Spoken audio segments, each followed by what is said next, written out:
USA, as we look at the coach for Team USA, it is Dave Peterson. 27 years as a high school coach in his native Minnesota, and the coach for the Soviet Union. As we take a look at him, it is Valery Shilov. Boy, he was a communicative guy today. We had him with the translator for the better part of an hour, I would think, Spencer, along the boards, quizzing him. This is his first trip to the United States. He's had some ups and downs. His downs has been with his hockey team. He hails from Siberia, from a little town of 2 million. Team USA with the puck now. This is Corey Miller. Has he been ever hot? 8 goals in this series in the 5 games.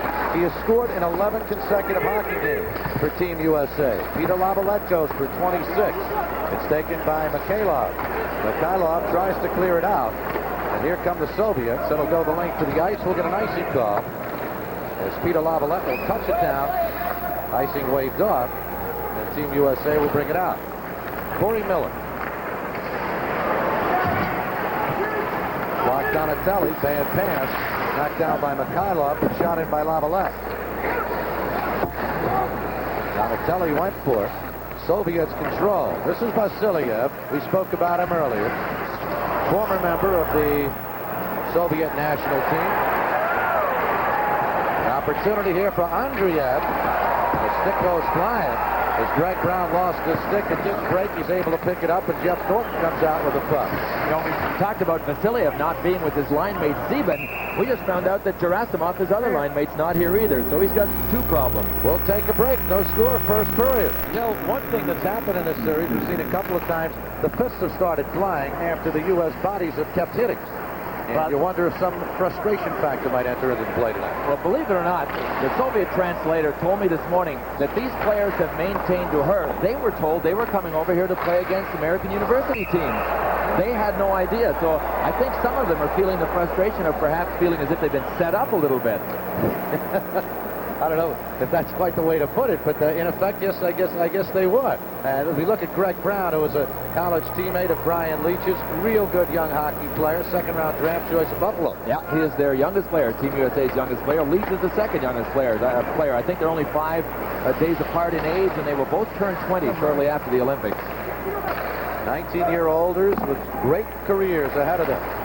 Shendelev tries to clear it out. It's kept in by Jeff Norton. Norton in the slot. Let's stick in there. Let's go. Kravitz goes for it along with Stevens for Team USA. And Zubkov has it. Vladimir Zubkov for the Soviets skating up. You might have heard a voice. We have a mic on Steve Piotrowski, who is our head official tonight. So if you hear certain comments from the ice level, there's a good chance that they're coming from the mouth of Steve Piotrowski. Frank Gianni getting it down now to Kevin Miller. Gianni tried to feed Miller in front, and Mikhailov broke that one up beautifully. Kravitz tries to clear. No score first period. Mikhail Kravitz with the puck now for the Soviets. Good back checking right there by Team USA's Brad Jones. Gosselin fires it in. No score first period. Foot race here will be easily won by Brian Leach.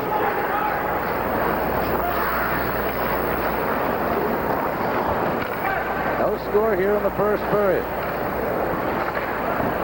Good save. First big save of the hockey game by the Soviet Union's Alexander Tiznik.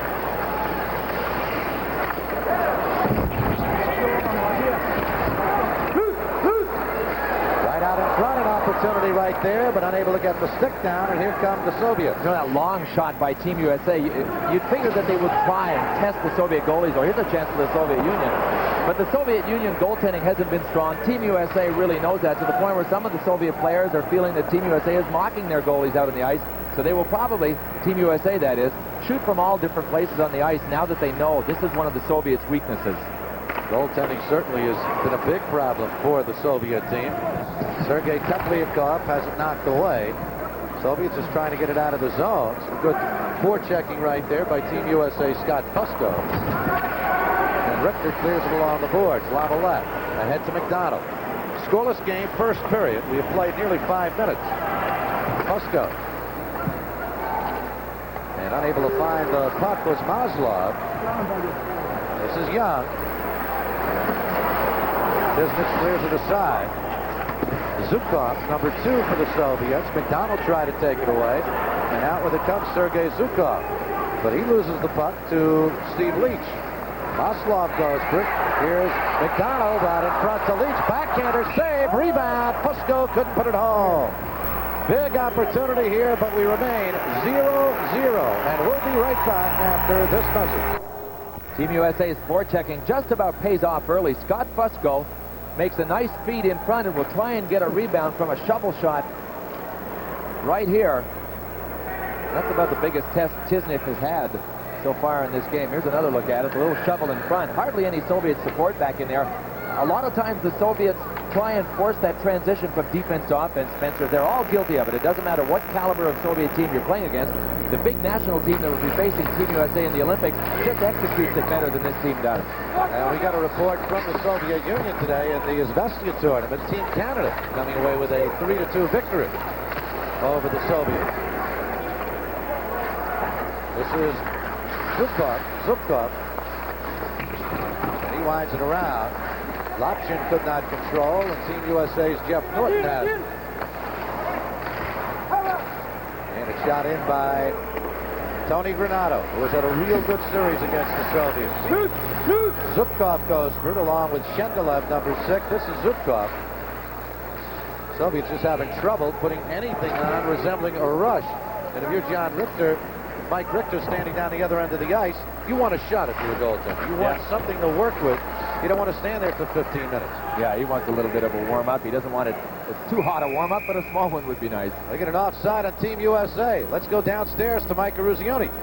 Thank you very much, Spencer. You know, one thing, I was talking to Dave Peterson before the game and asked him if he was going to do anything differently tonight or try to work on anything differently. And he said he wanted to keep the puck in the corners. He wanted to work the corners as much as he could. And if you notice so far during the game, when they've dumped the puck in the zone, they've thrown it into the corners and sent 2 men on it right away and tried to work those corners. Well, not having had a chance to speak to Coach Peterson, I'm curious why. Maybe we can find out during the game. I know that it's been a freewheeling kind of series, and he might want to get his Team USA used to playing some corner action, because it's not going to be like this once they get to the Olympics, nor will it be like this in a real tough series they have coming up against Team Canada. So maybe we can find out just why he wanted to concentrate on playing in the corners. Soviets bring it up. Tepliakov, and the shot was saved. Richter got a little work there, and Leach comes out with it.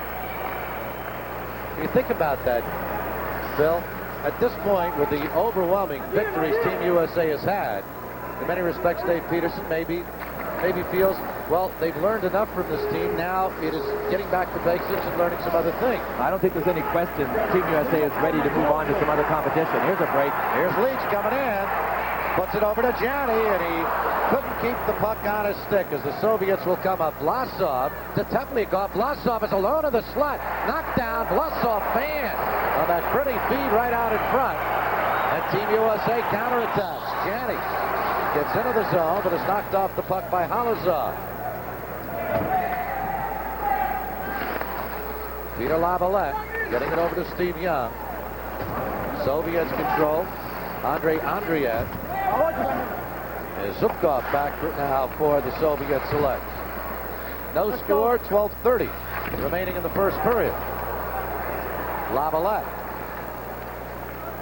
Soviets come out pretty feed to Vasiliev. He's coming in, but he's going to be taken down from behind. Young's going to take the penalty. And we'll get our first power play of the hockey game and a tripping call against Team USA's Scott Young, who will go off. No score, 12:18 remaining. We're going to get a look at the Soviet power play, which really hasn't been functioning with any kind of efficiency. There's Scott Young trying to pull down Vasiliev. Of course, Scott Young is a recycled forward, and he's back there to give Team USA a lot of depth. So that really would be one of the areas where you would notice Scott Young is a forward playing back there, and that is in a defensive situation when Vasiliev trying to go around him. Right here. Good save there by Richter on the shot by Zhukov. Actually, Vasiliev had no opportunity to get to that puck. It was way out in front of him. Richter would have beaten him to the puck. Let's head downstairs right now to Mike Eruzione. Michael? Yeah, Bill, I got a question for you. The Soviets with only 3 right-handed shots, do you think they're more apt to set up their power play or set up their breakouts where they use the left side? You know, it doesn't seem to matter to them. Mike only have 3 right-hand shots on their national team. As a matter of fact, the entire Soviet Union has an overabundance of left-hand shots for some reason and not too many right-hand shots. So they adjust well enough to whatever situation they have, something like that I don't think would give them much of a problem, and I don't think that we will see them moving to one side more than another side.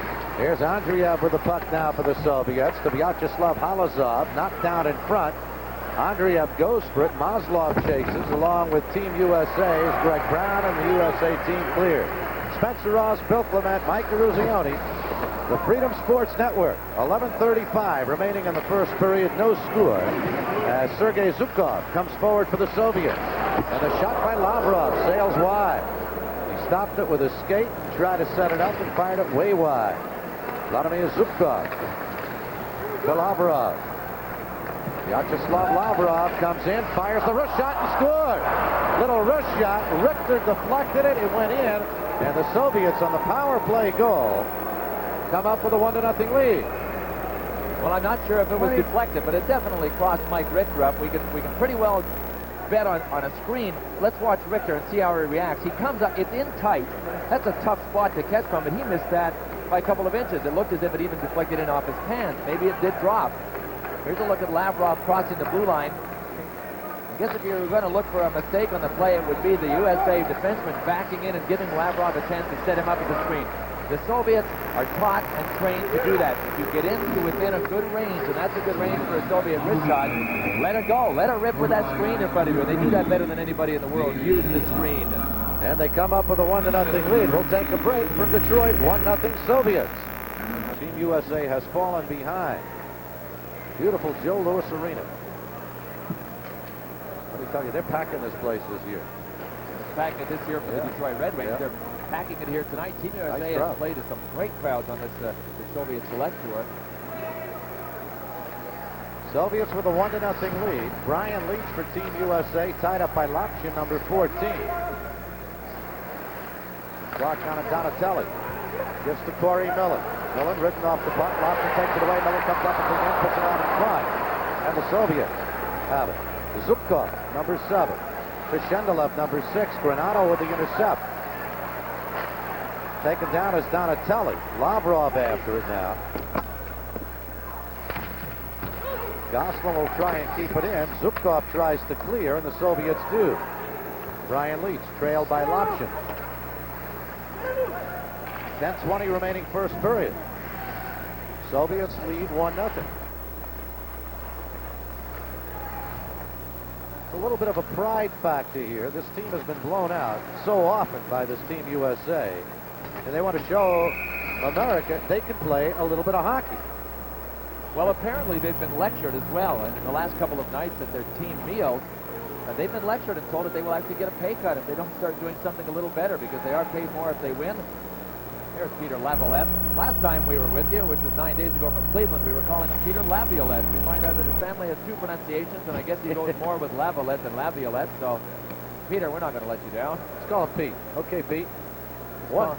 Call him anything as long as you continue to call him in uniform for Team USA. He was a long shot that was not at the sports festival. Dave Peterson said today, it irked Dave Peterson that Peter Laviolette had escaped him. He likes to know where every USA hockey player is, and they hadn't really heard of Peter Laviolette. Well, now they know who he is. Call him a very pleasant surprise right out in front. And hanging right at the doorstep there was Stevens. Soviets come forward. Svetov, who scored 2 goals in the first game at Cleveland, that brought the Soviets into a tie. Janney fed it ahead. Here's Laviolette. The shot was deflected, and Tisnich gets the stick at it. Svetov. Team USA not hitting the way they were earlier in this series. Tepliakov into the zone. Kept in the zone by Mikhailov. Mikhailov to Tepliakov. Opportunity here. Backhander. Big save by Richter. Puck is free. Tepliakov again. Richter with a save. Svetov with a shot and a save, and it's cleared out. Tepliakov very nearly making it a 2-0 hockey game. No, I agree with you, Spencer. Team USA isn't hitting as much as they have at other times in the series, but I think that's a symptom of having blown the Soviets right out of the water in a lot of those games. It's difficult to prepare and get to the same pitch when you realize you are superior to the team that you are playing. In the same sense, combine that with what I was talking about earlier about the Soviets being reprimanded, and you got situations like this with the Soviets coming in and Team USA waving at them with the stick instead of moving in and bumping them out of the way with the body. The Soviets are allowed to stand up too long, standing in the trenches in front of the net. That's something that Team USA didn't allow them to do earlier in the series.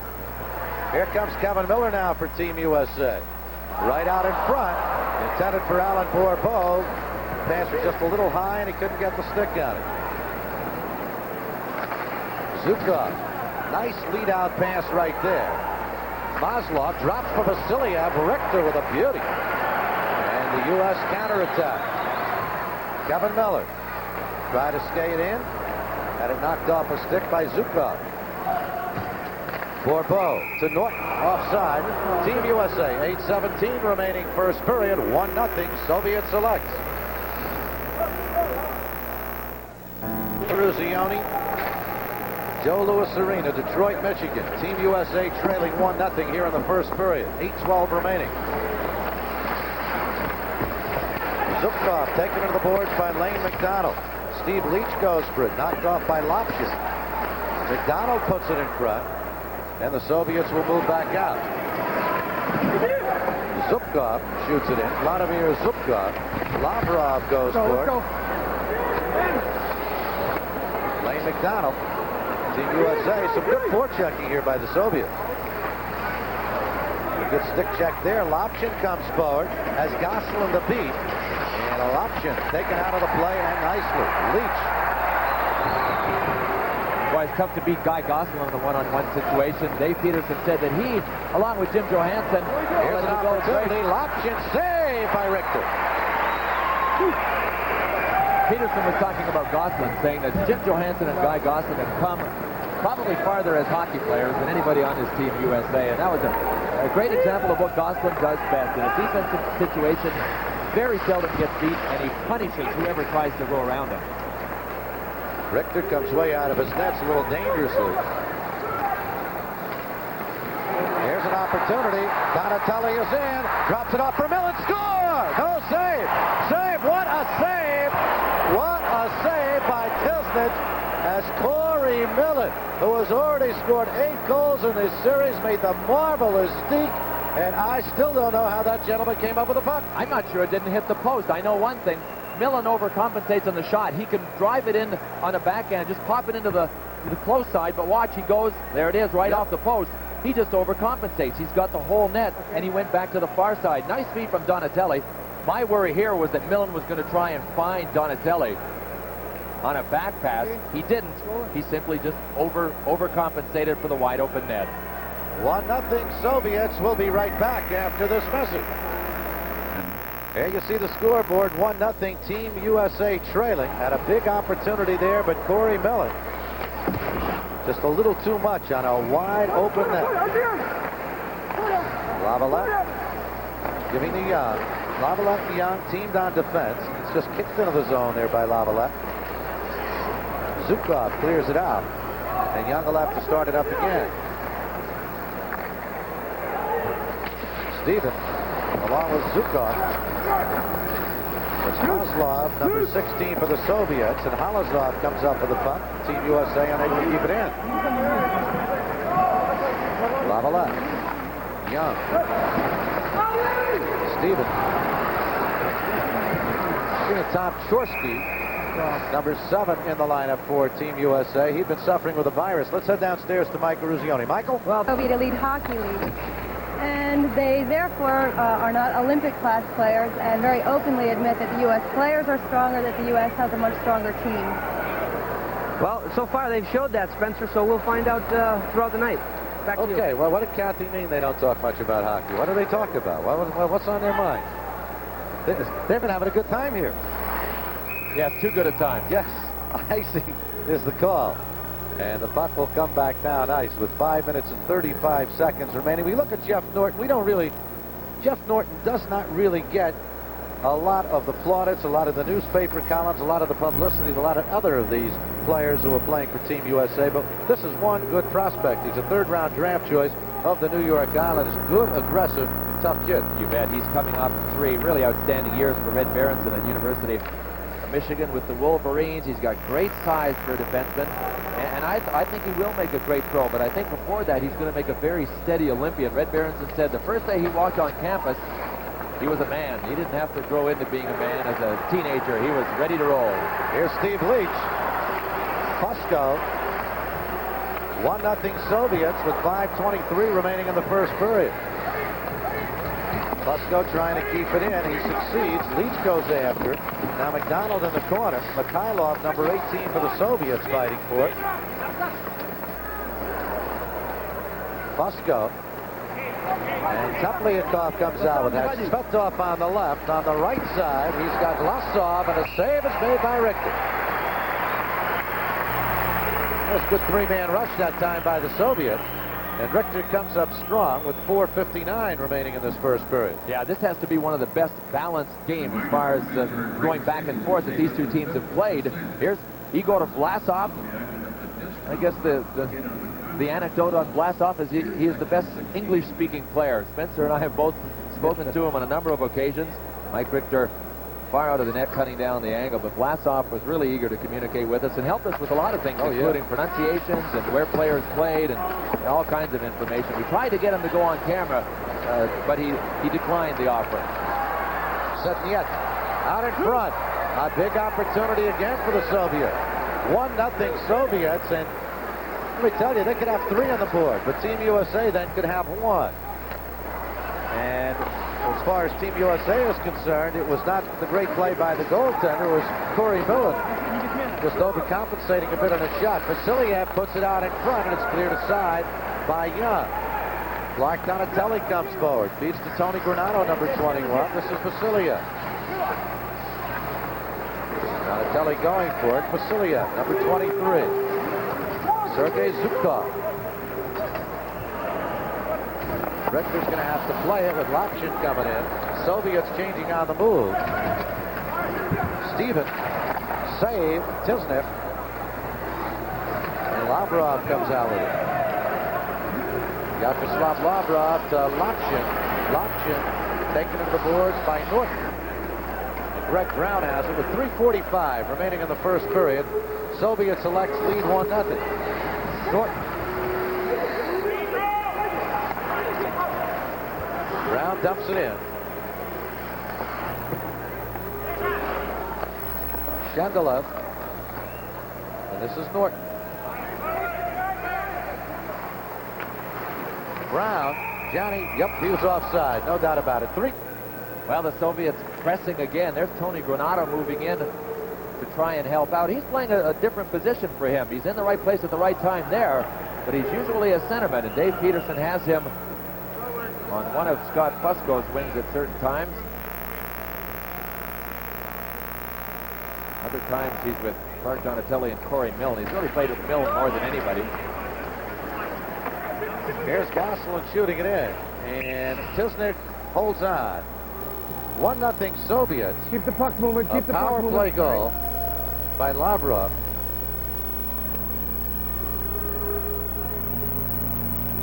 Alexander Tisnev. He's the number 3 goalie for the Soviet Red Army team. He's behind their number 1 national goalie, Evgeny Beloshekin. And it's interesting what the Soviets do. They very seldom put their 2 top national league or national team goalies on the same team, and it's for a very good reason. They only play a 40-game regular season schedule, and they want their 2 goalies to get a lot of work. So if you were playing on the national team, you wouldn't be playing on the same team as Beloshekin. He would be on one team, he would be on the other. Tisnev was at one time a top prospect and played a great role in 1978 in the World Junior Tournament. But there's a rumor circulating that Mr. Tisnev likes to party a little bit, and that might be one of the reasons that he's fallen out of favor with the Soviet hockey group. Here's Leach with a shot. Tisnev, back in '84, replaced Vladislav Tretiak with the Central Army team, but as you say, he has fallen out of favor. Coming up in intermission tonight, after our first period, Mike Eruzione will be talking with Mike Kelly, the National Merchandising Manager for Dodge Trucks. As you know, the Dodge company, very big sponsor of Team USA hockey. Mike and Bill will be analyzing that first period. And we'll also take a look back at what has taken place throughout this series up until the 6th game tonight with some highlights. 1-0 Soviets with 3:05 remaining in this first period. Icing is the call. Guy Gosselin, you were saying, he hits hard. 5'11", 195 pounds, out of the University of Minnesota. draft choice of the Winnipeg Jets. Well, Dave Peterson mentioned as well that coming into the Lake Placid tournament, when they took 30 players from the sports festival in North Carolina, Guy Gosselin was a long shot. Now he is definitely in their plans. Mikhailov for the Soviets. And this is Igor Vlasov. Has Tepliakov behind him. A shot deflected wide. Kevin Miller. 2:44 remaining in the first period. And that's an offside on Team USA. Just a little out of sync throughout this first period. Team USA. Kelly Miller's brother. I think he knows his mom's in the stand. Miss Miller stopped by and said hello on her way up to her seat. That looked like a rush that was designed for Mom. End-to-ender. Olympian 1984.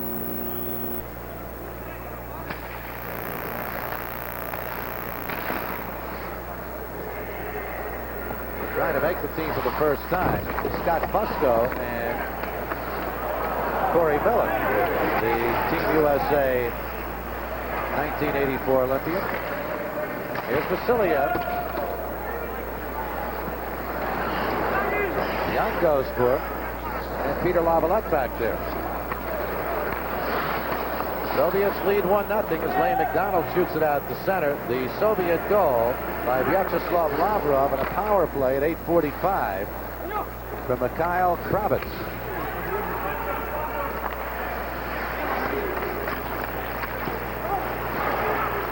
Vasiliev. What a different looking Team USA tonight. Well, you know what's happening, Spencer. How many times have we seen them try to beat people in the neutral zone? Instead of passing to someone, they're trying to beat people individually, and they've been able to do that in past games. But they're not as mentally prepared, I don't think, to play tonight, and that backfires on you. Dave Peterson said to us today, I want my team to wear the puck out, not themselves. Greg Brown for Team USA. Minute 24 remaining in the first period. 1-0 in favor of the Soviets. Millen shoots it in. Backhander by Granato as that puck deflected off the backboards. Brown after it. Gives to Granato. Puts it in front. Vasiliev cannot clear. Norton puts it right through the crease. Granato chases along with Lapchin. Cross stick, high stick. Now we're getting a high stick call. You can hear the voice of referee Steve Potorsky. 6 and 10. They're going to be coincidental penalties. A couple of high sticking calls. Yeah, he's got Shendelev from the Soviet Union and Corey Millen, who are standing off to the side 10 of the net. USA, high stick. 6 Soviet. Cross check. Both minors. So the teams will play 4 aside with 1:05 remaining in this first period. If neither team score, it'll carry over for 55 seconds. Corey Miller. What a series he has had against the Soviets, and what a year he has had overall for this Team USA. And what a situation at the top left of our screen he has had with Shendelev. Shendelev caught him, and Millen had to reach up for him. Back live, Leach fires it wide. Young keeps it in. Corey Miller with 8 goals in this series. Overall, he leads Team USA in scoring with 31 goals. Right out in front. Kevin Miller went for it, and Tisnich comes out and falls on the puck. You could hear the head referee yelling, move it, but I mean, for all intents and purposes, that's falling on deaf ears. And I'm kind of curious as to why he wouldn't whistle a penalty there, just moving out behind the net to, you know, to smother it against the boards. Delay a game. Shendelev and Millen both up. Shendelev for high sticking, and Millen for a cross check.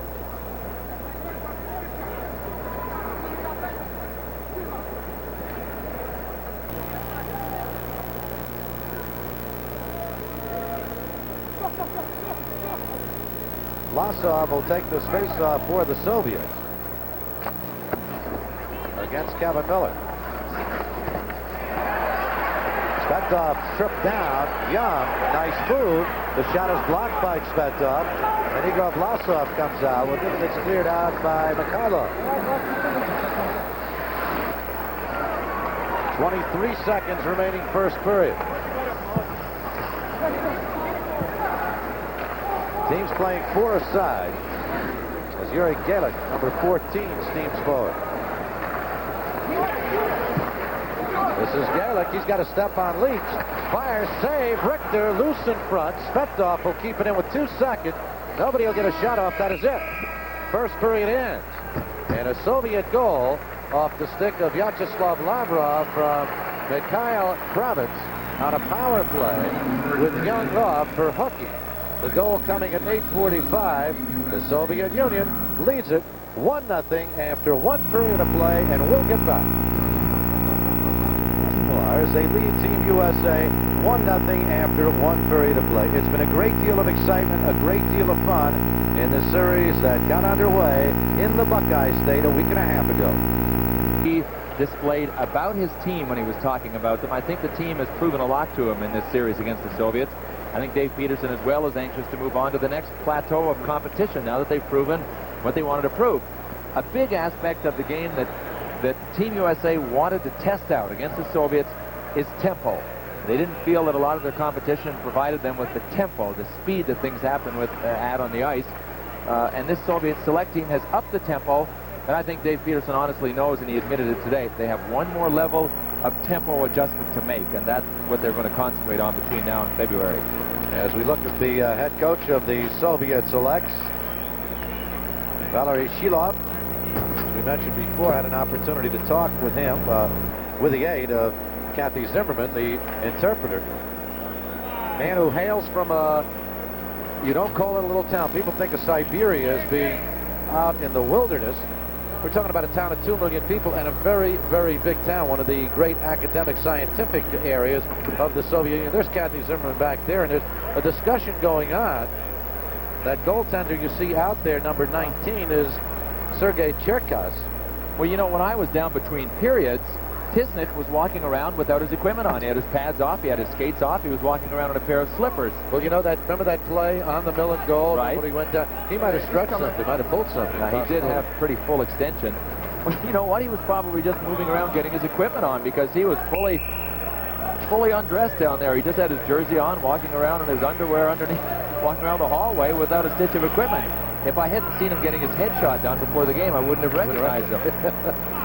Tell you how things are different in this game than the game that we did here on the Freedom Sports Network 9 days ago. We tracked the hits then, and Team USA out-hit the Soviets by a decisive margin. So far in tonight's game, Team USA had 12 hits in the first period. The USSR had 9. That's a far closer margin. The quality chances is another area that the Soviets have really tightened up on. They only gave Team USA 4 quality scoring chances. They had 6 themselves. And typically, Team USA did dominate on the faceoffs, though, winning 17 of 24. Well, we're underway here in the second period. Remember, again, each team playing 4 aside for now the next 39 seconds, and we'll get an icing call immediately on the Soviets. The teams will come back up. Kevin Miller is out there for Team USA, along with Alan Barbeau and Scott Young. You know, Jack Parker, his coach at BU, called him. When I talked to him about him this summer, he said, Scott Young is a hockey machine. He can play an 80-game schedule. He's very coachable. He had so many nice things to say about him. You know he's going to make his mark in the hockey world sooner or later. Here is Lopshin coming in a breakaway. Save, Richter. Lopshin very nearly making it a 2-0 hockey game. Puts it out in front. Lavrov scored. Lopshin followed it up, gave it to Lavrov, and Vyacheslav Lavrov has scored a second goal of this contest, and the Soviets lead it 2-0. What a shame for Mike Richter. He made a brilliant save, and the brilliance is in the fact that he didn't commit on the breakaway by Lapshin. Lapshin comes in and pulls it to his backhand and tries to go between his legs. There's the pull. There's the shot. He tried to go right between Richter's legs, and Richter simply did not commit first and gave him nothing to shoot at. Let's see if we can pick up where the breakdown is. There's Scott Young standing in front. Whoop, there goes Lavrov behind Scott Young. You can see that Scott never did turn around as Lavrov went by him. You can't be mesmerized by the puck. That's another element of learning the defensive aspect of a new position. Keep in mind, Scott Young is a winger by trade and not a defenseman. So Team USA now trails 2-0. Norton puts it in front. Mikhailov clears it aside. Clark Donatelli has it now for Team USA. Team USA has fallen behind 2-0. Teams are now at full strength as Shendelev and Millen are out of the penalty box. Mike Eruzione, can you maybe tell us what took place that delay prior to the start of the second period? Well, what happened was the Soviet players weren't happy with the way their skates were being sharpened, and that's what was the delay. They had them get them done 2 or 3 different times. Also, there was no mat for them to come out on the ice, and they demanded they put a mat out there so the players wouldn't have to walk on a non-matted area. Okay, Michael. Team USA in control of the puck now. Clark Donatelli. Isn't that amazing? Mike talking to the gentleman from Dodge, and Mike just saying when he tried to put that puck into that little hole, or you can win yourself a car. He tried it one time in Pittsburgh. He missed the net entirely. Imagine what would have happened if Mike missed the net entirely in 1980. Huh? You didn't miss the net when it counted, Michael, I'll tell you that. Here's an opportunity. Lane McDonald tries to get Steve Leach. He fires wide.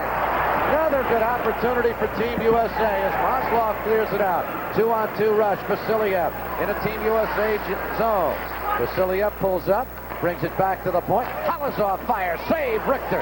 On the rebound, Team USA able to come out with the puck. Scotty Fusco ahead to Steve Leach. Well, both teams getting good opportunities here. Zukov. Vyacheslav Halazov, and that one deflects up into the crowd. We'll take a break from the Joe Louis Arena, Detroit. 2-0, Soviet select. Watch this nice little pass by Lane McDonald. You can see the Soviet player has his stick down. Lane McDonald simply lifts it right over the stick. Steve Leach, well, he didn't have much area to go. Tisnik was pretty well spread out across that goal line, so he just slid it wide. Greg Janney on the faceoff with Vyacheslav Lavrov. It is Lavrov with both goals for the Soviets. 2-0, Soviet select. Here's Young.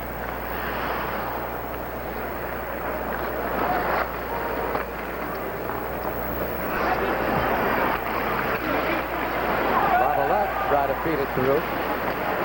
Here come the Soviets. They got a 3-on-3. Lavrov in. The shot, a save off the stick of Kravets. And it's played by Team USA. Stevens to Craig Janney. He's knocked off the puck by Shendelev. And Kravitz shoots it out to center. Norton gives to Young. Here's Stevens. Teed it up. Took a hard hit from Zukov as he got that shot off.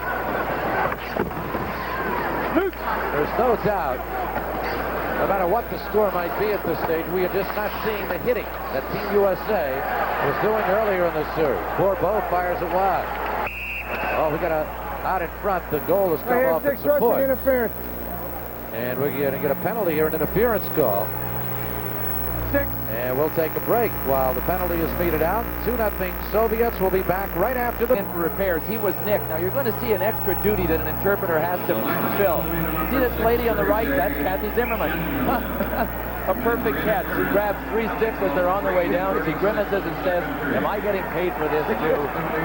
I'm getting paid to interpret. 3:36. Sergei Shendelev on for the Soviets for interference. Team USA, its first power play opportunity of the night. They're 10 for 18 in the 5 games played thus far in this series. But the Soviets have the puck. Lossoff. Lane McDonald drops it back for Young, and Brian Leach will try and wheel it out to Corey Miller. And Miller smacks it in. Lane McDonald will play it. Granato, and stolen away by Mikhailov, who gets it to Igor Vlasov, who clears. Minute 22 remaining on the penalty. Shendelev off for the Soviets, and an opportunity here, right out in front. And Richter came up big. Here comes Team USA, a big opportunity. Milling into the zone, and it's just cradled right off his stick. Halazov tries to clear. Millen keeps it in, tries to get it to Leach. Tepliakov now for the Soviets. He'll just clear it the length of the ice.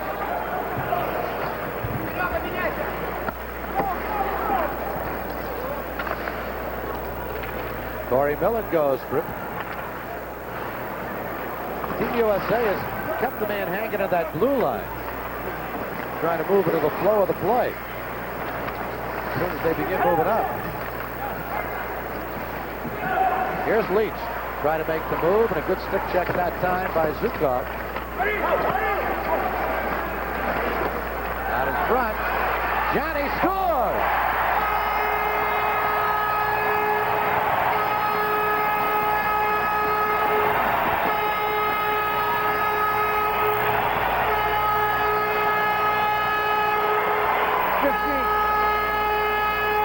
Well, if there's any question about Craig Janney and his future to be a major leaguer, he walks around all of the traffic, waits till Tisnick goes down, and then on the backhand, which, keep in mind, is a tougher shot, that stick is curved to help you with a forehand shot.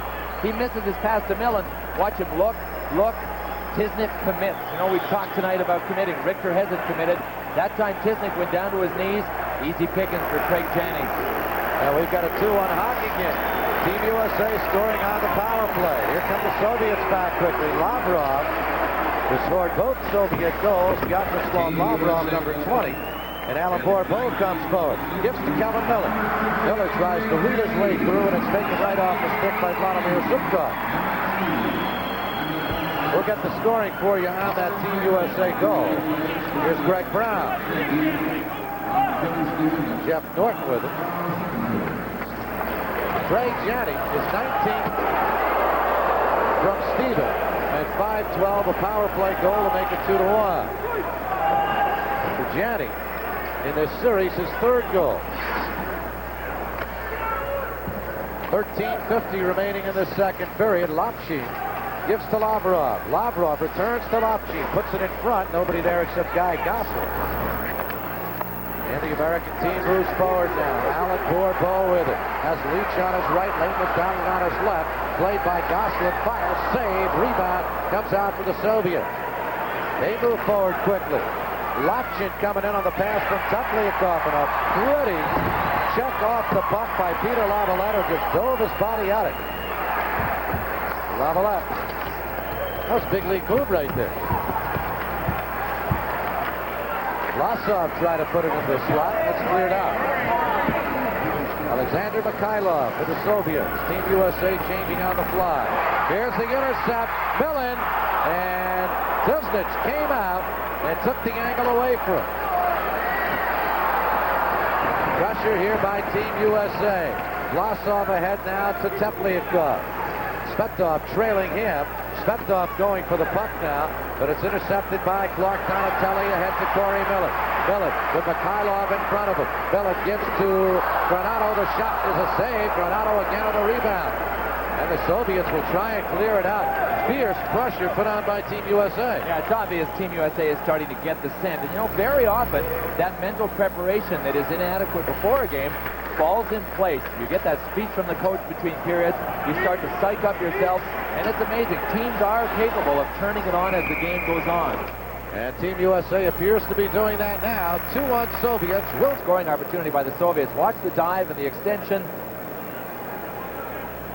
You mentioned it's a big league play, but you know how that happened. The Soviets, if you allow them to stretch you out, that time they made a couple of quick passes up ice. They were spread out all over the ice. And they really make the puck do the work when they're on top of their game. And that's why Team USA can't give them time in their own end to bring the puck up ice.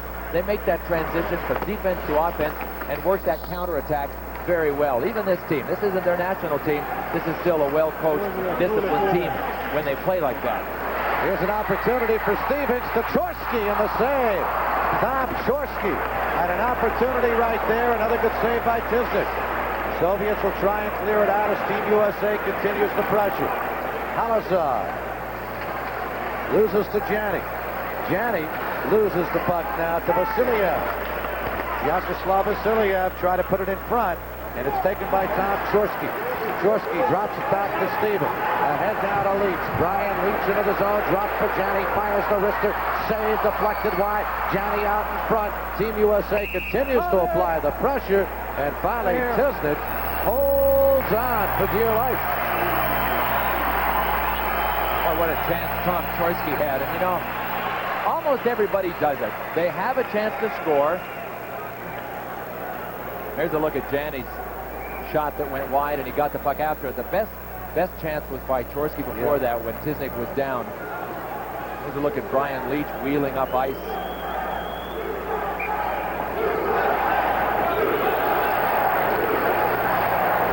USA is the champion here. And you're watching watching this on the Freedom Sports Network. Spencer Ross, Phil Clement, Mike Eruzione. 2-1 Soviets, second period. Zukov gives to Lapshin. He cannot control, and Jeff Norton comes up with it.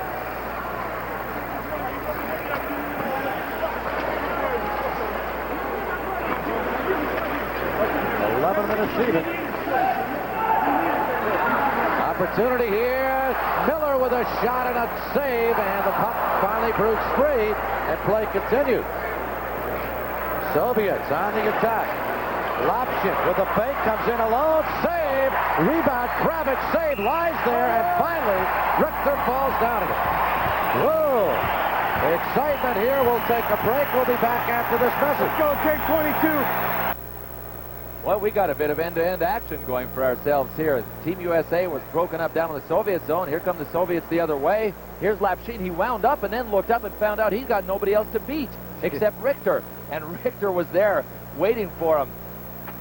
What a great play by Richter. You know, he patterned so much of his goaltending style after the great Bernie Perron of the Philadelphia Flyers. And I talked to Mike about Perron's fast legs. Well, look at Richter down to make that save. Never did commit first. Lapshin didn't really move him very much, though. I would have expected him to go a little wider to the left. He was telling us, this kid, going to a couple of Bernie Perron camps, and then one day, this legend, this idol of his, just sitting down with him for a couple of 3 hours discussing goaltending with him. Great influence. We have coincidental penalties. Teams playing 4 aside. And an opportunity right here. We're going to go 4 against 3. Team USA with the extra man now as Richter skates off. Penalty coming up on the Soviets. Here's McDonald. Brings it into the zone. Puts it out in front. Lavalette with a shot deflected. And it goes up into the crowd. Penalty coming up on the Soviets. Already in the penalty box for Team USA is Kevin Miller. For the Soviets, Mikhail Kravitz. And right here, we'll get another Soviet player heading into the box. And it is going to be Yuri Galik. You know, it's amazing when the passing picks up how much better this game becomes for the spectators. In the first period, I think both teams were trying to beat other players individually. Instead of tiring the puck out by passing it a lot, they were trying to beat people, and plays were getting broken up. Well, what a difference the second period. The passing is picked up. Instead of players trying to beat other guys in deeks and individual moves, the game opens up, and it becomes a far better game, far more movement on the ice. And a lot more fun to watch. So Galik is off for a hook. And we'll go 4 against 3 now. With still 1:20 left on the coincidental penalties. Here's Young for Team USA. A lot of movement here on this ice right now with 4 against 3. Fusco tries to keep it in, gets it to Young. To Fusco, to Young. He fires. Blocked in front. Halazov with a good defensive play. Young again. Fusco to Leach. This is Corey Miller. It's moving in, fires wide, rebound Fusco, cleared aside by Halazov. The Soviets are just going to bring it out. Oh, what a big opportunity there. 42 seconds left in the coincidental penalties. 1:10 left on the penalty to Yuri Galik. Leach will crank it up now.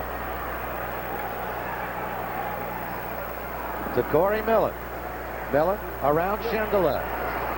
Miller puts it in front. Brian Leach. Back out in front. Shot, score, Fusco!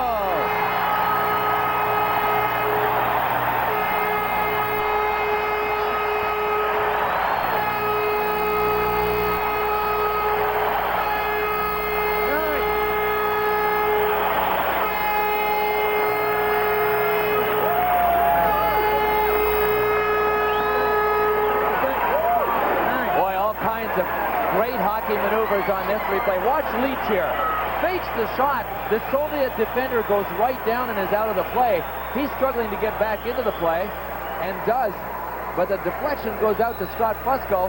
You know, Brian Leach, he doesn't do that many flashy things. We haven't seen him do end-to-end rushes, but on that particular goal, he faked the Soviet right down to the ice with that pass, made it all the way around the net. And we talked to Dave Peterson about it today. When he gambles, it's not really a gamble because for some strange reason, he always seems to execute when he gets in tight. So Leach passes out to Fusco, and this game is tied.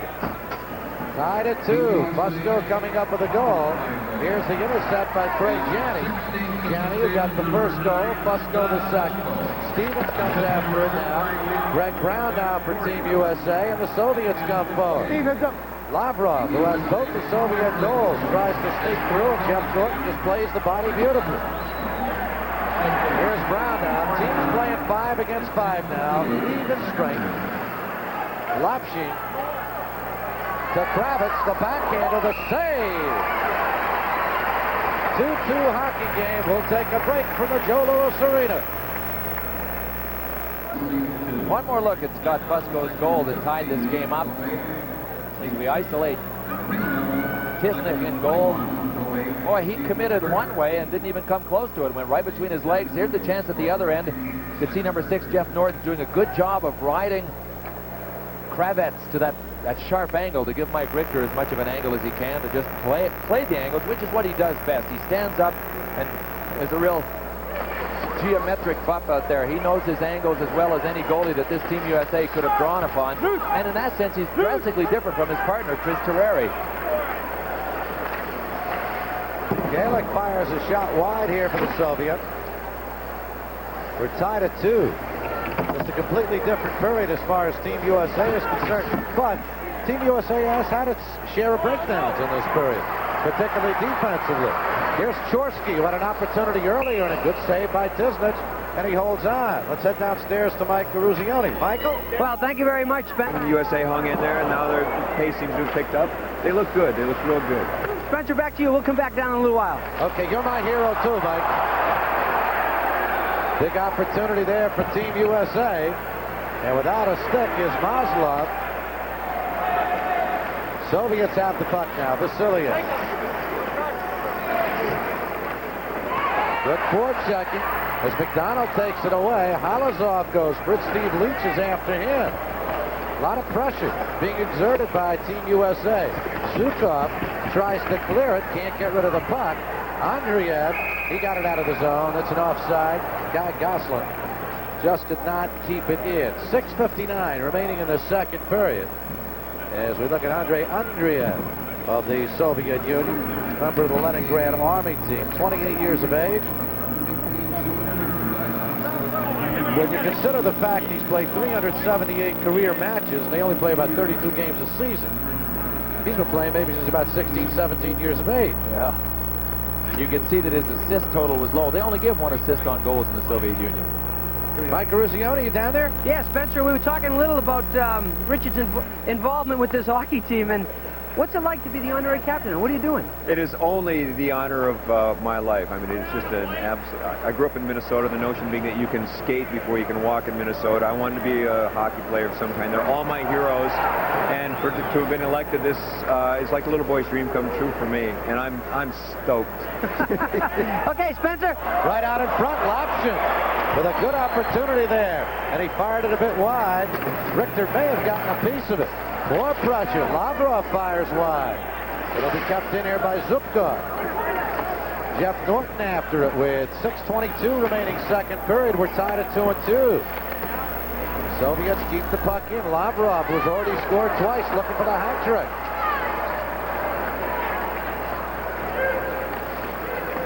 Soviet Union, they call it a hat trick or a Cossack cap. And with those spark caps, I don't think they throw too many of them on the ice in the Soviet Union. There's Jeff Norton. Clark Donatelli. Team USA looking for a change, they get it. Mikhailov trying to beat Team USA out, gives to Svetov. This is Teplyakov. Teplyakov looking in front for Vlasov, instead brings it back to Maslov at the point. The shot save. Richter with a save off the rebound. Svetov very nearly put it home. And a 2-2 hockey game will be... Lane that seemed to open up for him, didn't it? And a couple of the Soviets looked as if they could have moved in front to screen, but the lane opened up so that Mike Richter could see it. And he got his own rebound, too. There you see the score, all even at 2-2. Late here in the second period. Vlasov and Janney will take the draw. Stevens try to bring it out. Alexander Mikhailov keeps it in. Janik. Good feed to Tom Chorsky.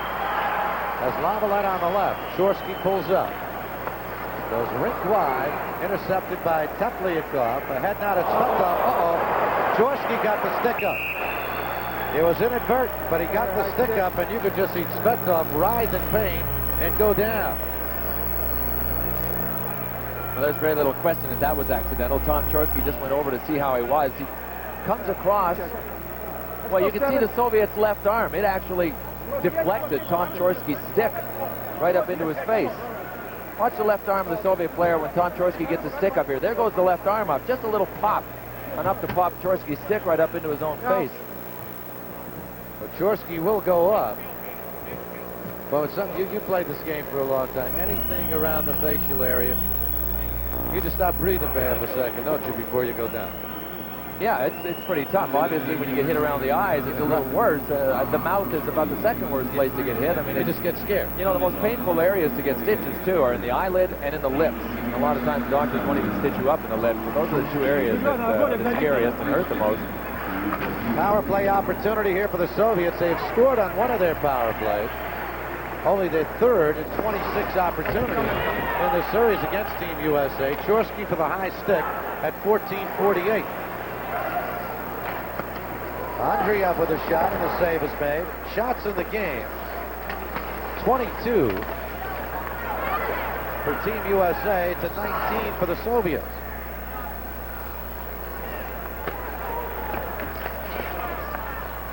Zukov off the screen, it nearly deflected in and cleared ahead to Millen. As Granado on the left. Millen will carry it in and then loses control of it as the Soviets. Halazov drops it back for Zukov. Sergei Zukov. This is Maslov to Lapshin. Lapshin deflects it high into the air. Norton goes for it. Mikhail Vasilyev after him. Vasilyev looked like he got hit. Right here, high stick. We're going to get another high stick right here. And let's see, it's going to go against the Soviets. Vasilyev contending he's the one who got high stick. We'll take a break here from the Joe Louis Arena. I'll leave it at 2. Vasilyev is in the penalty box, so the teams are at equal strength now with 50 seconds remaining on the penalty to Team USA's Tom Chorsky. Here's Lavrov. Tied at 2-2. Spencer Ross, Bill Clement, Mike Garuzioni on the Freedom Sports Network. Jeff Norton. Team USA was down 2-0. A pair of goals by Lavrov, one of them here in the second period. But Craig Janney and Scott Fusco coming up with the goals to tie it. Norton.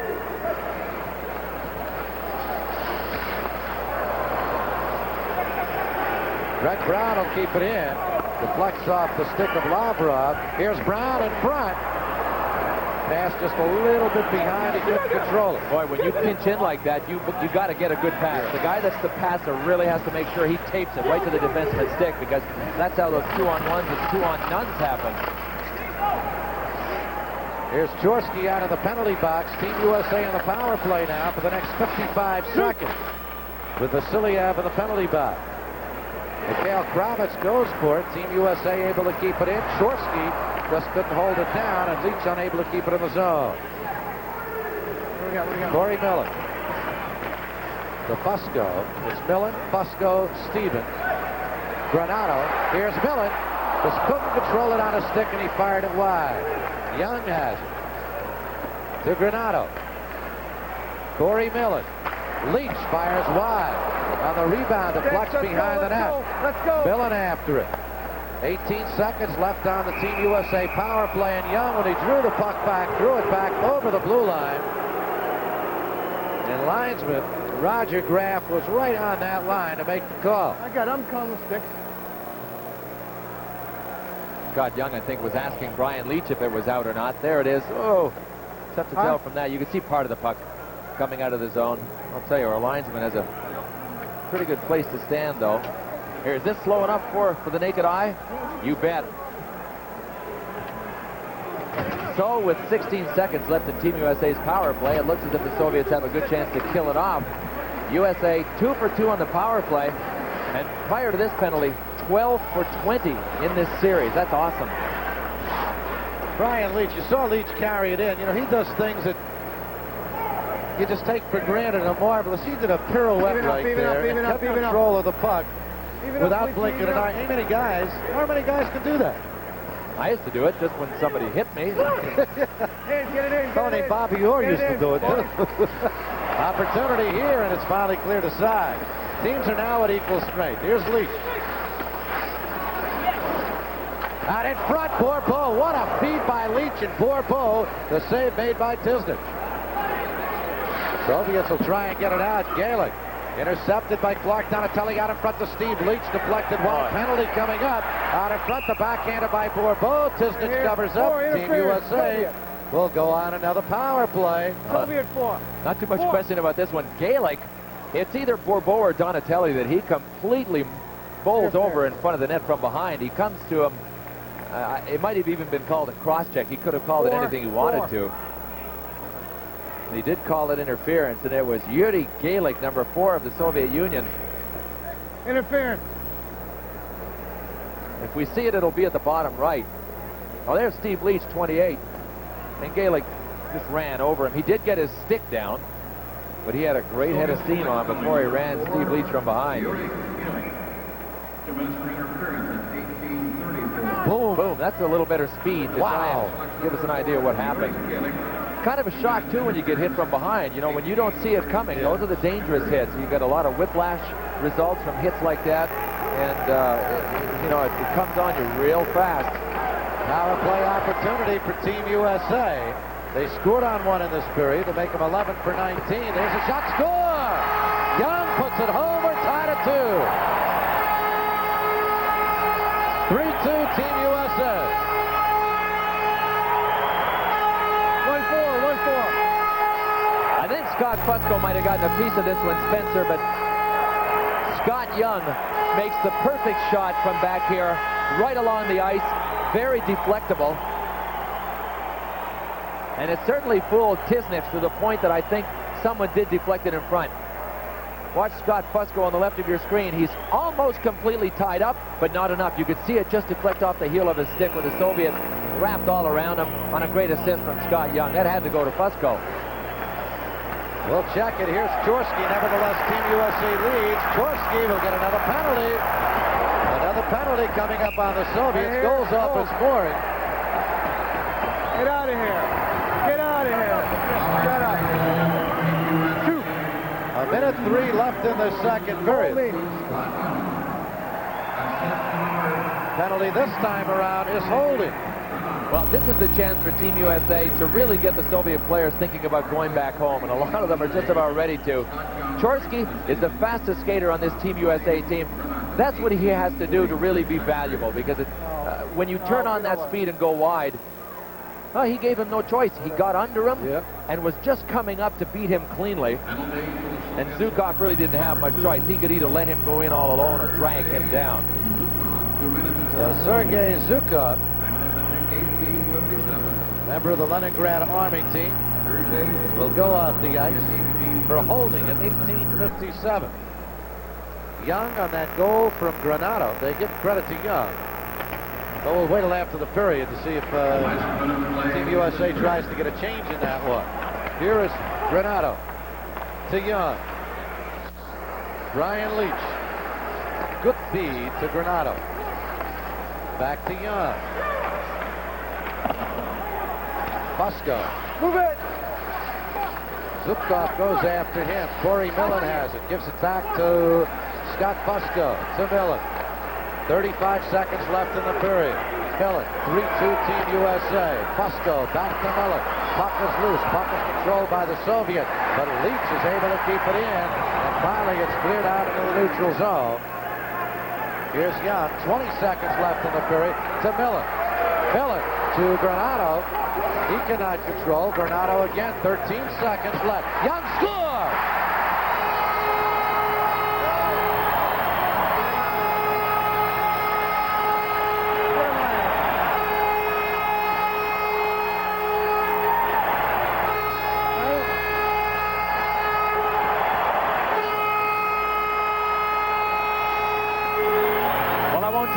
this goal away from Scott Young and give it to Scott Fusco.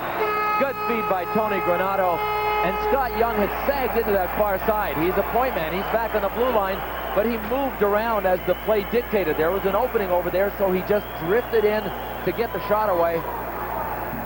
Boy, that glove hand that really isn't the strong point of European goalies. They don't play baseball as kids, and they're really not known for having great glove hands.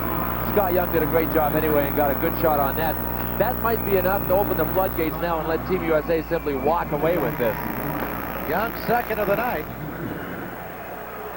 Also a power play goal, both on the power play, and both times Granato gets the assist. 2 seconds left in the period. That goal came in 1950. Listen to this crowd. A standing O for Team USA.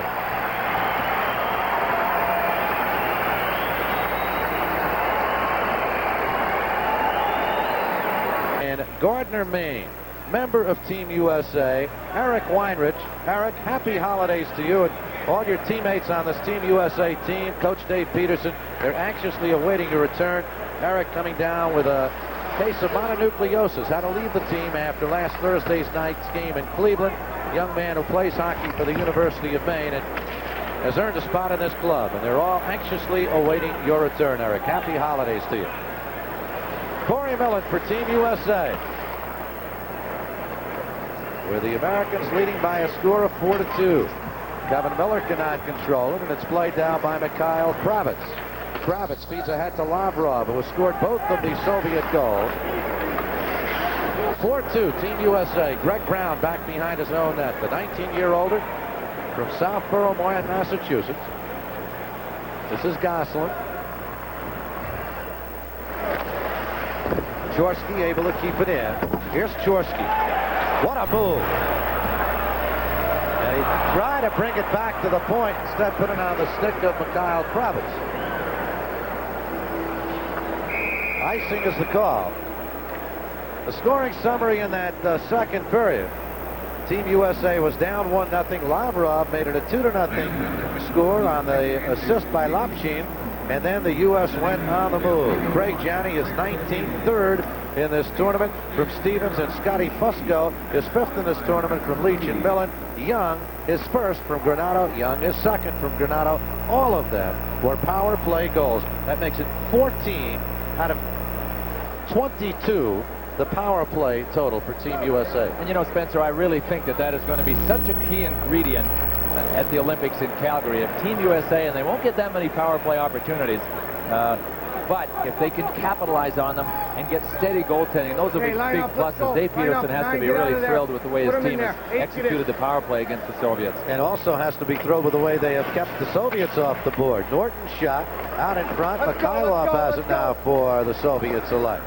4-2 Team USA. Gianni goes for it, and it's played by Tsvetov. This is Yuri Galen. And the penalties the Soviets took were really, in 2 or 3 of the cases, Bill, were situations where they just had to pull the Team USA player down. Yeah, that was the difference between the second period and the first period for Team USA. They played with the intensity that forced the Soviets' hand, and they forced them well. They had to take penalties. Tsvetov tried to needle his way through 2 American defenders. He paid the price. Here's Stevens. Right out in front, saved by Tisnett. Chorsky, rebound, save. On the rebound, Mikhailov has it for the Soviets. 17:55 remaining. Puck is played now by Alan Bourbeau. Bourbeau for Team USA, and we'll get an offside call here. 17:47. Those penalties were desperation penalties as far as the Soviets were concerned, Bill. Yeah, I agree 100%. But, you know, it's so common with coaches. If more penalties are called against his team, he's going to gripe to the officials. So I guess that's a universal situation. It doesn't only exist in North America. Here's a break. Steve Leach coming in. Dropped it back for Fusco. Deflected Maslov, taking Fusco into the board. Fusco has it again. Scotty puts it in front to Leach. Leach the rebound. Save! Tisnett on the rebound. McDonald puts it in front. Leach again, and finally the Soviets able to get it out. Boy, Tisnick held his ground on that one. He didn't commit first, and that's the only reason he stopped all of that flurry, is that he just stood there, and Steve Leach had to hit him. And that was a flurry indeed. Here is Brian Leach back, makes a good move, drops for Fusco, tries to get it back. Lane McDonald scores!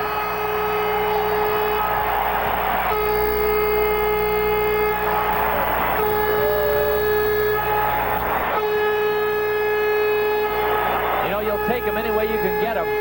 Brian Leach makes the big rush and moves it to Lane McDonald. Now the shot looked as if McDonald right here has gone by the net. Yeah, he gets his own rebound. Sharp heads-up play by Lane McDonald. We couldn't see it from here. Tisnick apparently is dazed on the play. McDonald couldn't do it on his backhand. Look at Brian Leach in there, number 2. Who's back on defense covering for him? Check the tapes after the game. Lane McDonald made a great play to get his own rebound. Don't shake your head at me. Your defenseman pushed him on it. Don't shake your head at me. Well, we'll take a break here. We'll be right back after this message. Finding the right gift is easy. And we could hear referee Piotrowski. Oh, well, Brian Leach simply was skating along looking for something, but I don't think he was looking to run over Tisnick. He'll give us a good look at it. No, Leach just has his momentum carry him over. Tisnick is about 8 feet out 4 feet in front of his crease, a good 10 to 12 feet out from his goal line, actually from the goal. So you're kind of fair game when you're in the middle of a rush, standing 12 feet from your goal line. McDonald, Fusco, and Leach. McDonald's third of the series, is 15th overall. Team USA leads at 5-2. The goal coming at 3:22. Tony Granato going for it, along with Shendelev. And Team USA's Jeff Norton has the puck. Shendelev shoots it back. Kravitz drops it back to Shendelev. And a good lead out now to Lopchin, but he just could not control the puck, and it's an offside call on the Soviets. 16:05 remaining. Mike Eruzione, what's happening? I'll tell you, you don't understand sometimes the tradition of what goes on here in Detroit. There was a little stoppage of play, and an octopus was thrown on the ice. Now, Bill Clement, I'm sure you know a little more about that and the tradition that they have here in Detroit. I'm not even sure how it started, Mike, but I know it was something that used to happen in the Olympia during the old 6-team league, NHL league days, and it's just continued on, and whoever the Octopi people are, they continue to buy them and throw them onto the ice here at Joe Louis Arena, and now we know it's not reserved only for NHL play. It's wide open for international play as well. Back in those years, I think it has something to do with the amount of games you had to win the Stanley Cup, which was 8, and I guess Octopi, I haven't checked them lately, but I think they have about 8 legs or tentacles or whatever you want to call sticking down. No, you think? Yeah, let's go get some calamari after this game's over. That's squid, though. They all look the same to me. Yeah, all Team USA leading it by a score of 5-2. And here's Kevin Miller. Miller with Vlasov on his back.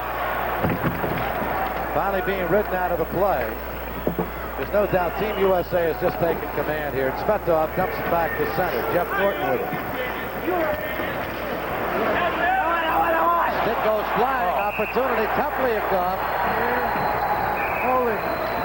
And we're going to get a penalty coming up, and it's going to be against Svetov. Let's take a break here. 5-2, Team USA. 17, hold it. USA, as one of the Soviet players, came down on Jeff Norton. Norton tries to make a pass and knocks the stick out of his hand. So watch what the Soviet player does. He just grabs Jeff Norton by the sweater, throws him down to the ice so that his teammate can get a breakaway.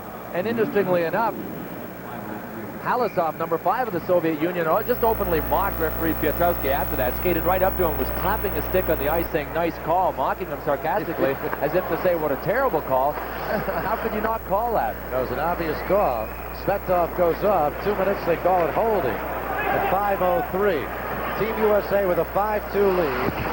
4 goals on the power play, and we'll get an icing call guys, against the American squad. Keep skating. Get out of here. Get out of here. But Korsky keeps trying to talk to the Soviets. Sometimes tone. Petrowski, tone could sometimes indicate what you're trying to say, even if you don't understand the language. Hey, Rick, Check with me before you go to the bench. 4 out of 5 on the power play for Team USA tonight. You know, if they were 0 for 5, the Soviet coach wouldn't be nearly as upset. Yeah. It's 18 out of 23 overall. No, 14 out of 23 overall. 4 of the 5 U.S. goals.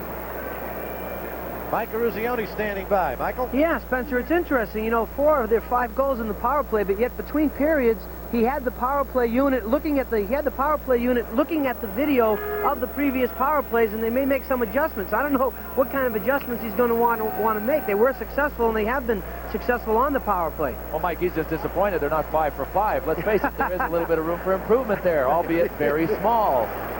80%, pretty effective. Here's Corey Millen flying in. Halazov grabs hold of it.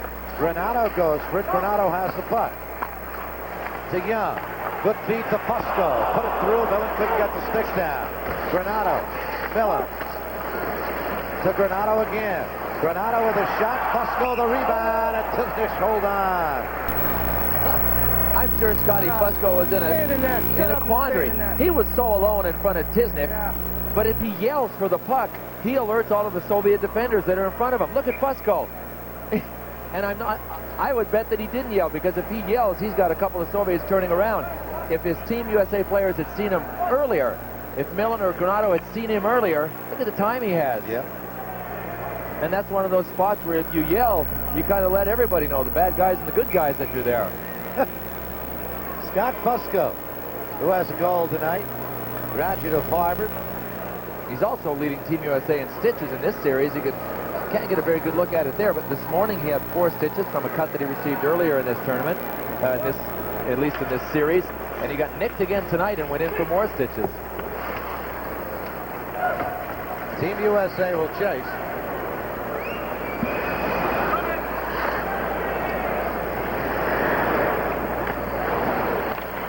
Here's Young. Corey Millen, nice move.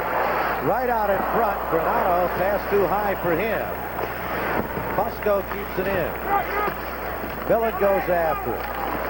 Granato in front. Pusko, what a save by Tiznick. And it's clear. Boy, if he didn't have Pusko, he had Brian Leach going wide.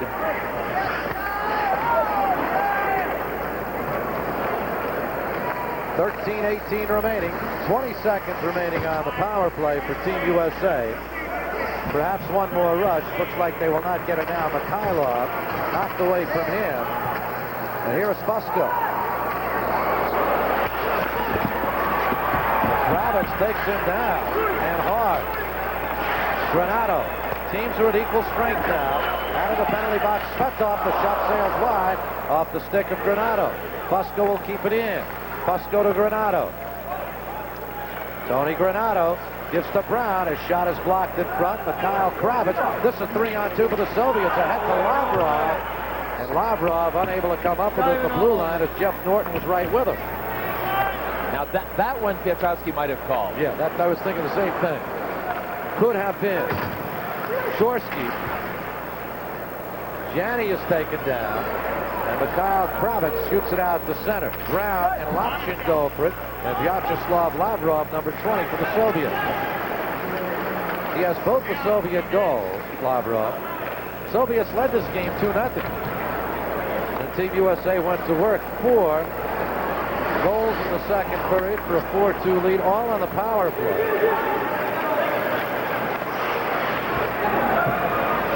Teplyakov.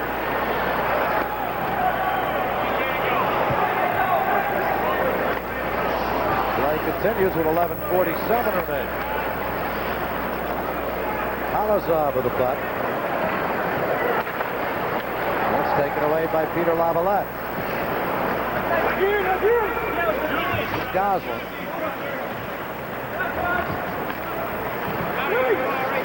Lavalette. Shot by Goslin sails wide. The series continues tomorrow night in Indianapolis on Tuesday. They'll be up in Lake Placid. Here's Teplyakov. He's good stick handler. Lapshin. Shot by Zukov sails wide. Lapshin has it again. He fires, blocked in front. Halazov keeps it in. Team USA will come out quickly. Jones. Halazov swipes it. 2-on-2 now for the Soviet. Vlasov giving a Halazov. Good hard chuck there by Guy Gosselin. We talked about his ability to hit. You saw him take the body there. Vlasov fans on that one. We haven't had a whistle in about 3.5 minutes. They got to put that hit by Gosselin into the clinic film on standing him up. When the coach yells, stand him up, boy, he stood him up and knocked him flat. Stood him up and knocked him down. That's right. Vasiliev. He's pitched up there. And knocked away off the stick of Lane McDonald. Here's Vasiliev once again. Mikhail Vasiliev loses. You know, hockey's not that much different than football. There are similarities in a lot of sports. When an offense or a defensive lineman can get under the offensive lineman and stand him up, stand him up straight so that he loses his leverage, you're just lost. And that was a perfect indication of what happens when you get underneath a hockey player. You're not as heavy on your skates, and you just fall very easily. You're top heavy all of a sudden. Andreev. This is Maslov. Along with Zubkov. And here comes Lane McDonald. McDonald trying to streak around Lopshin. His pass deflected. Good play that time by Shendelev, number 6. McDonald after him. This is Corey Millen. Millen out front, blocked in front, and played by Zubkov. Millen doesn't seem to quite as much skate as fly. I mean, he soars.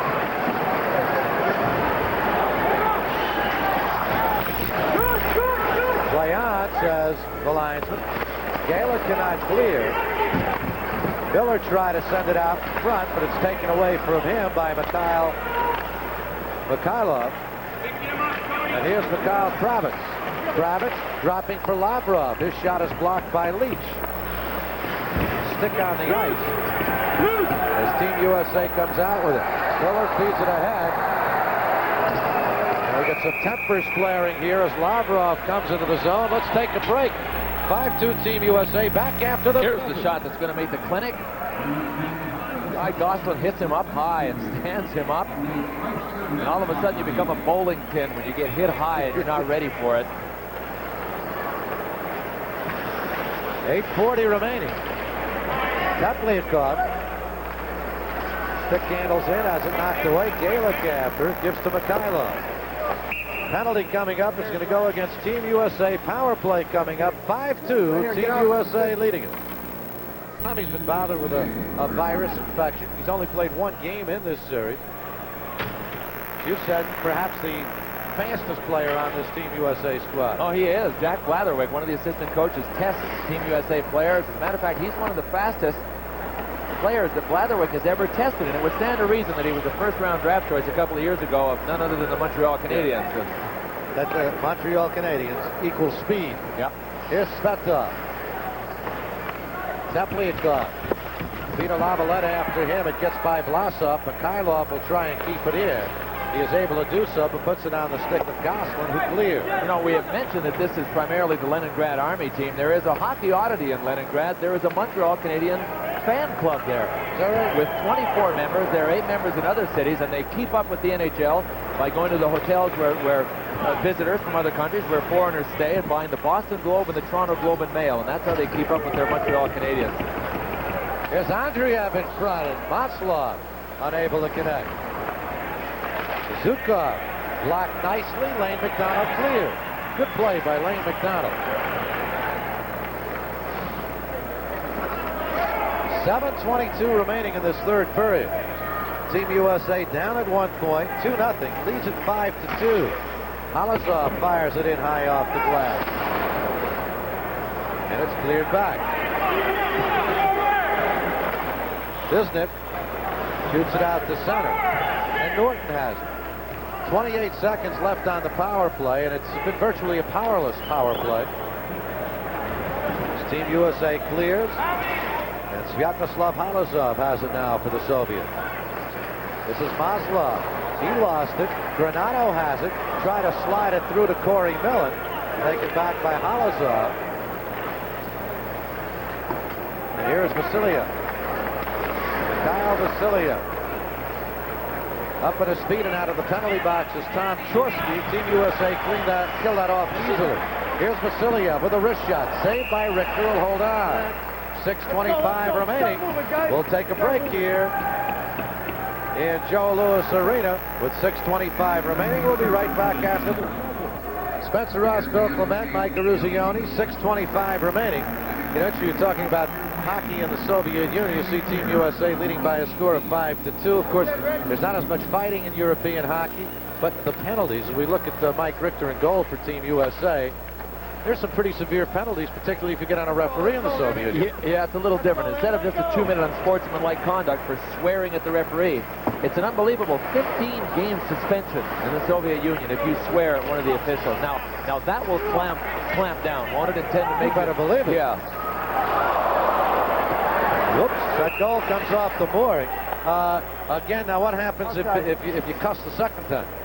Is there any, what just another 15, that's it? Let me get back and research that one. I'll get into my Soviet hockey encyclopedia. Lifetime suspension. How's that sound? Well, coming up, Team USA versus Canada here on the Freedom Sports Network. That'll be Thursday, January the 14th at 8 p.m. Al Michaels will be joining us, and then follow that up on January the 16th with Team USA versus Canada. Canada, by the way, beat the Soviet Union today in the Izvestia tournament, and then Sweden against Team USA. 3 more great games coming away on the Freedom Sports Network. Right out in front, it's intercepted by Zubkov and cleared out to center. Mikhail Kravitz with Lavalette back. Kravitz fires, saved Richter. Kravitz on the rebound, overskates it, and Young clears it out to center with 5.5 remaining.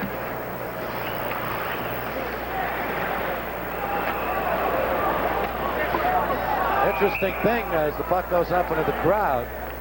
Imagine some of these Soviet players, they come over here and they learn a couple of American curse words and they curse at the referee in English. Michael, what do you think of that? Well, Spencer, Rich and I are trying to watch the monitor and the play at the same time. But it's interesting. I know you ice skate because I played on your line before. Yes, and very well, too, I might add. When you see a game like this, does it give you an idea of maybe having a hockey episode on your show? Oh, absolutely. As a matter of fact, through the show of MacGyver, I've made the character an avid fan of the game, which is very easy. So I'm always pitching ideas to the writers to include hockey as a storyline, and we're going to be doing that later on this year, as a matter of fact. Spencer and Bill, you may have leading roles. No, you have the leading role. No, I was going to say, need any broadcasters? Heavens, there might be room for all of us. You two guys play, I'll be the broadcaster, okay? Team USA leading by a score of 5-2 with 4:55 remaining. Mikhailov for the Soviets, number 18. That's Yuri Geilik coming out with the puck. Millen in front. What a shot by Donatelli. But what a nice play in the corner to get that puck out front.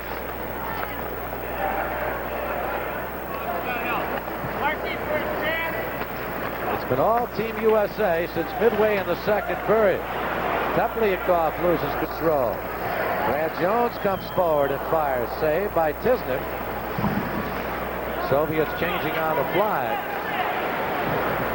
This is Vasiliev. Andreev drops it back to Vasiliev.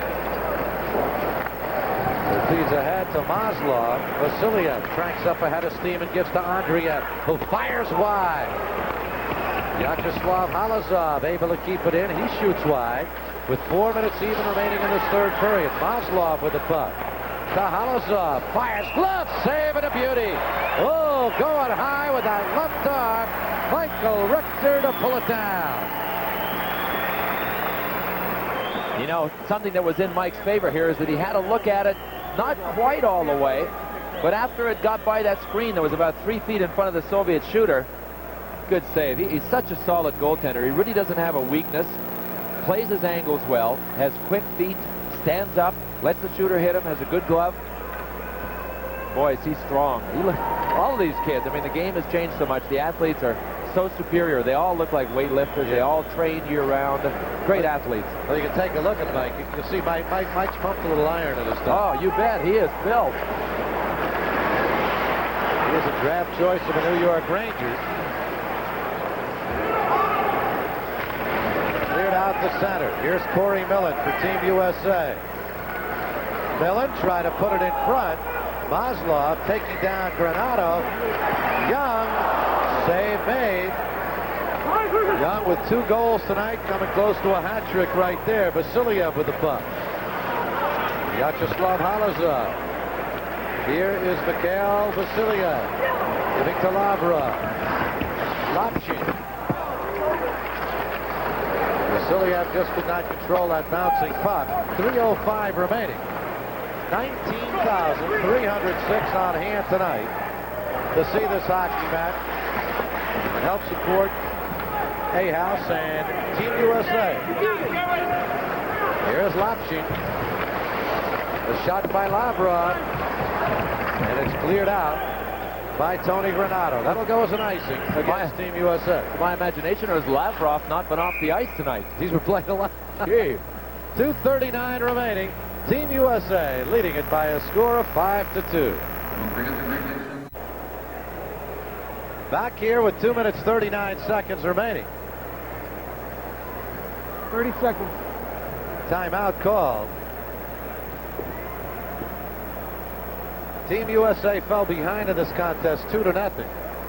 They did not take the body well in the first period and then began to turn it on in the second. 4 power play goals for Team USA.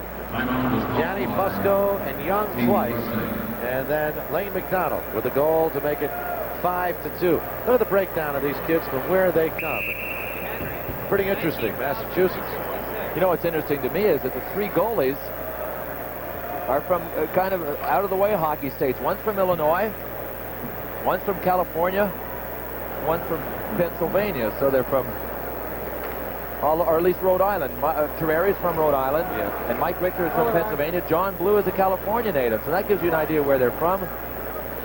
Interesting thing about John Blue, who will be on the U.S. squad as a third goaltender from El Toro, California. Dave Peterson says he's about as good an athlete as there is in this entire squad, but he has not had the proper hockey training. But down the road, you might be seeing John Blue on a professional level. Yeah, it's tough to get quality hockey training when you're, when you're a kid growing up in California. Yeah. So it would stand to reason that you would be a late bloomer. That's an interesting timeout that Dave Peterson just took, but I think it's a good idea. 2.5 minutes to go. Make sure they don't develop any bad habits. He doesn't need them. 5-2, Team USA leading. Interesting thing about ice skating in California, they've got a lot of rinks, and a lot of great ice skaters come from California, but the rinks are not designed so much for hockey as they are for figure skating. Jeff Norton for Team USA. Team USA on its way to its 5th victory in 6 tries against the Soviets. Tomorrow night, Indianapolis for the 7th game, and Tuesday night, Lake Placid, site of the 1980 Team USA gold medal in the Olympics. This is Mikhail Kravitz. He is taken down. Jeff Norton comes up with it with 1:40 remaining. You know, the Soviets' best players have played like their best players tonight for the first time in the tournament. Kravitz, Lavrov, and Vasiliev. They really have. And the Soviet player of the game tonight is Vyacheslav Lavrov, who you just mentioned, number 20, who came up with 2 goals tonight. He is our Omega player of the game on the Soviet side. On the U.S. side, it is Scott Young, who came up with 2 goals. 6'1", 190-pounder, 20 years of age, from Clinton, Massachusetts, Boston University, and a #1 draft choice of the Hartford Whalers. You bet. Mighty Joe and Barbara Young will be, well, if they're not here, they'll be sitting at home cheering on Scott. He's had quite a game tonight. Good game for Scott Young, playing on the defense. Got the 3rd and 4th goals for Team USA on the power play, the game winner. 1:20 remaining. Brian Lee shoots it out to center. Yuri Galik has it to the Soviets. Here's an opportunity for Vlasov. Save, Richter. Igor Vlasov goes for the rebound. But Team USA unable to clear. Mikhailov keeps it in. And now out with the puck is Brad Jones. Let's go, let's go. Teplyakov, 19,306 on hand. Great crowd, and they've enjoyed it. Lane McDonald keeps it in. McDonald, of course, the son of former National Hockey Leaguer Lowell McDonald.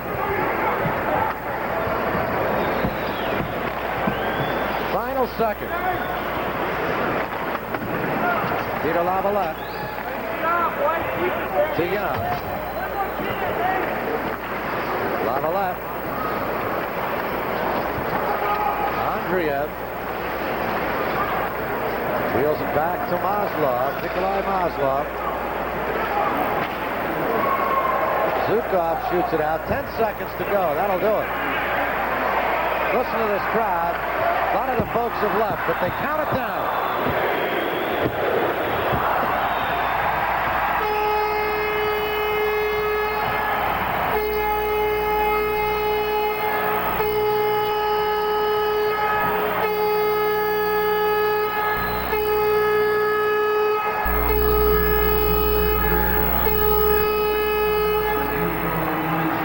We'll take a break here. We'll be right back after this message.